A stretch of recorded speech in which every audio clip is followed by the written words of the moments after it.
नमस्कार, good morning, सुप्रभात आप सभी को। टुडे इट्स डे 10 और देखते हैं कि आज कितना कवर कर पाते हैं,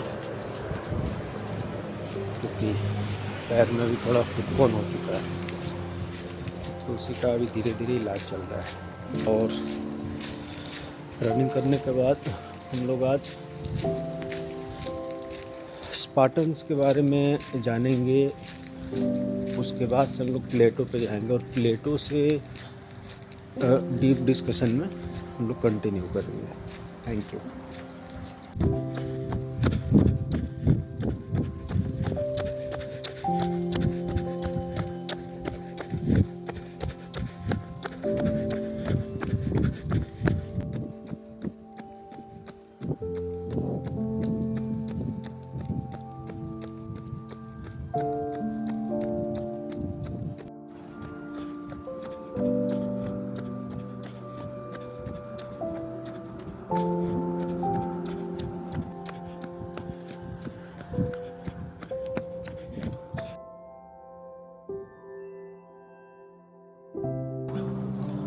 प्लेटो को समझने से पहले हम लोग स्पार्टन से और स्पार्टा के बारे में कुछ फैक्चुअल इन्फॉर्मेशन ले लेते हैं।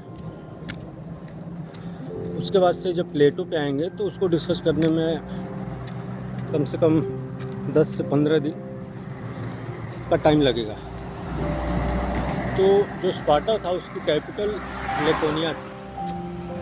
स्पार्टन्स की ख़ास बात ये थी कि वो जहाँ भी इन्वेड करते सबसे पहले वहाँ की पॉपुलेशन कम कर देते थे बाय किलिंग देम। रीज़न क्या था? ताकि उस जगह के जो लोग हैं, पर पर्सन जो काम है वो ज़्यादा मिल जाए उन लोगों को, इस वजह से वो पॉपुलेशन कम कर देते थे। स्पार्टन्स के बीच में हिस्टोरिकल टाइम से ये रूल चलते आता था कि वो लोग कभी खेतों में काम नहीं करेंगे, लेबर का काम नहीं करेंगे। They will be always free for the military services. वो किसी भी कंपनी को इन्वेट करते और वहाँ पे जितनी भी लैंड वो लोग एक्वायर करते, पूरी लैंड को इक्वल हिस्से में डिवाइड कर लेते थे और वो उन डिवाइडेड पार्ट्स पे जो लोग काम करते थे उन्हें हेलॉट्स या फिर सर्फ कहते थे। उन खेतों से जितनी भी प्रोडक्टिविटी होती थी सब लोग मिलके बराबर में बांटते और बराबर में खाते। स्पार्टन्स का जो मेन बिजनेस था वो वॉर ही था। बच्चे जब भी वहाँ पे बच्चे जन्म लेते थे तो सबसे पहले पेरेंट्स का काम होता था कि वो कबीला कह लो या फिर अपने जो क्षेत्र है उसमें जो सबसे बुजुर्ग आदमी है उसके पास बच्चों को ले जाते थे, चेक करवाते थे। अगर बच्चा फिट है तब तो उसको आगे के लिए प्रोसेस कर देते थे ट्रेनिंग के लिए, और अगर वो अनफिट है तो उसे मार देते थे। 20 साल की उम्र तक वो लड़का हो चाहे लड़की, मेल हो या फिर फीमेल हो, ट्रेनिंग स्कूल में जाया करते थे 20 साल के लिए, हॉस्टल की तरह। वहीं पे रहते थे, वहीं पे खाते थे, वहीं पे ट्रेनिंग करते थे। और ट्रेनिंग उनकी ऐसी कि सालों सालों तक नहाएंगे नहीं, डिसिप्लिन सिखाया जाता था, लड़ाइयाँ सिखाई जाती थी, मुश्किल से मुश्किल परिस्थिति में अपने आप को जिंदा रहने की कला सिखाई जाती थी। कल्चरल और साइंटिफिक एजुकेशन के नाम पे उस टाइम पे स्पार्टन्स के लिए कुछ नहीं था।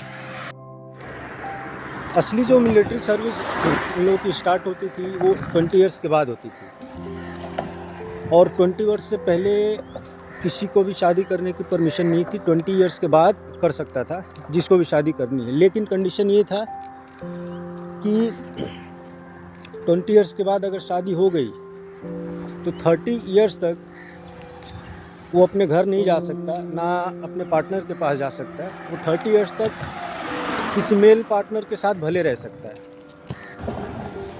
And then after 30 years they will become full fledged citizen.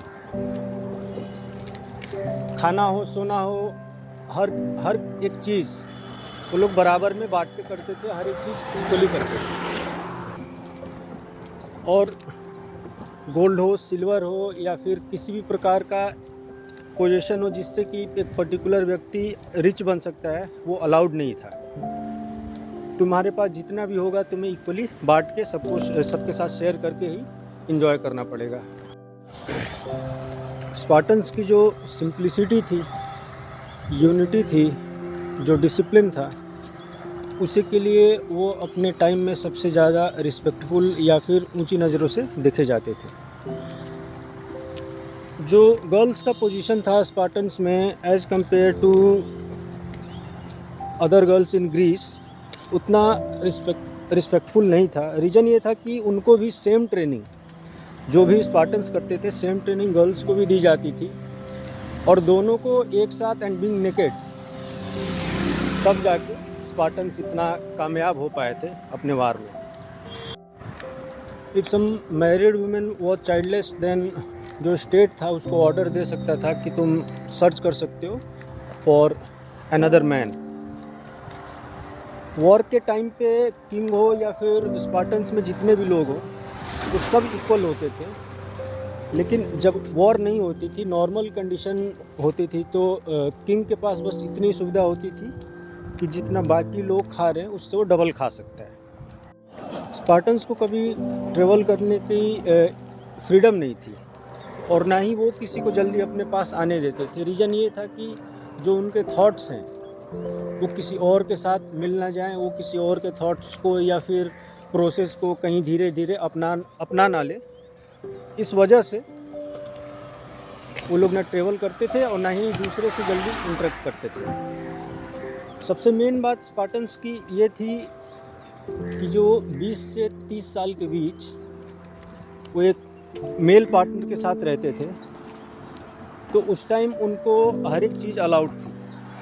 और यही रीज़न है कि स्पार्टन्स कभी युद्ध में हारे नहीं, क्योंकि वो 10 साल में जो एक दूसरे के साथ रिलेशन बना लेते थे, और उसके बाद कभी भी युद्ध में फिर या फिर वॉर में जाते थे, तो अपने साथ साथ अपने पार्टनर के लिए भी वो लोग लड़ते थे।